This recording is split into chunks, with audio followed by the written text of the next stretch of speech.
Every day, you see political debates everywhere, from the news to the memes in your feed. But what do all these terms actually mean?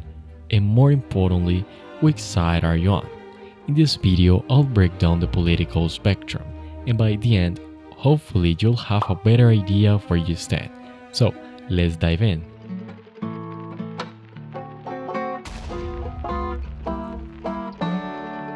I remember one day in my country we were in elections and I was asked by a friend, "Hey dude, which candidate do you support, the leftist or the rightist?" And I was confused. What does it matter is someone if left-handed or right-handed, I thought.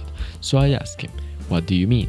He said, "They're political ideologies," and I was even more confused. Later, I went home and got on Google and found out that the left and the right were part of something called the political spectrum.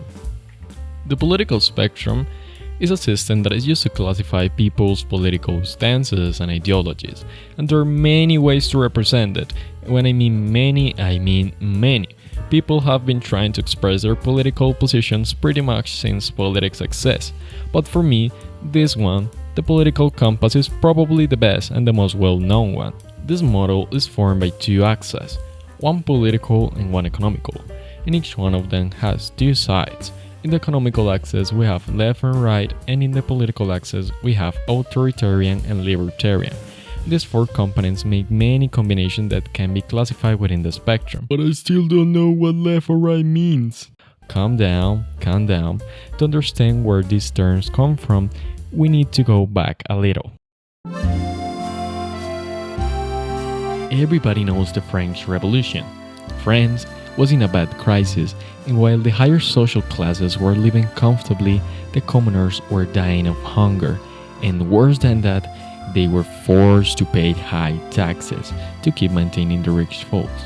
When the king saw the crisis the country was into, he called a meeting, but the votes from the common people didn't count as much as the higher social classes, so they stood up and created their own meeting called the National Assembly and claimed to represent the will of the French people. In the assembly, the delegates sat on one side depending their political positions.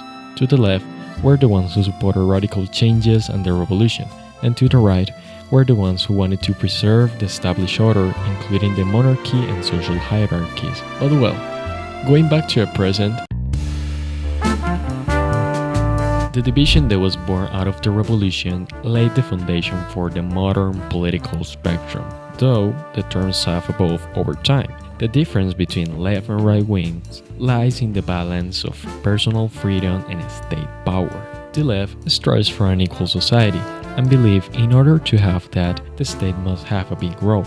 This means higher taxes for the rich and more regulation of business. The left also tends to have more progressive views and often support movements like feminism or gay marriage. On the other side, we have the right, that thinks that people can be equal, since there's always going to exist some degree of social inequality.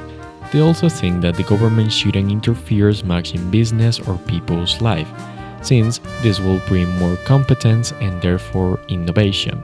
The right also tends to have more traditional and religious positions, opposing to things like gay marriage or abortion.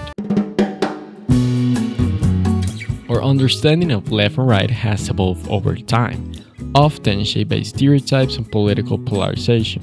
In today's ideological debates, these terms are sometimes oversimplified to the point that the average person thinks that the left wing means woke. "This fucking leftist made my Disney character black.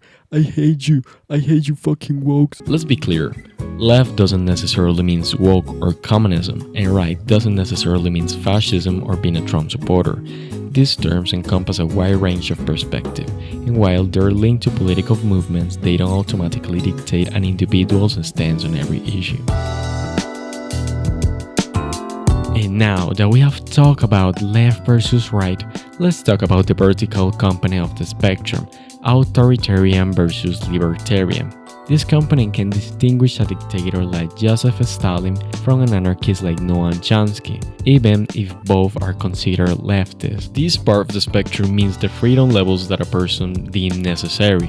A libertarian is a person who believes that people can do whatever they want as long as it does not affect other people directly, while an authoritarian is a person who thinks that rules must exist and people have to follow them strictly to have a functioning society. Now that you understand the political spectrum, you might have a better idea of where you stand. But remember, politics and personal beliefs are intricate. No single model can fully capture the complexity of human perspective. So, take tools like the political compass with a grain of salt. Use them as your starting point, but don't let them define you.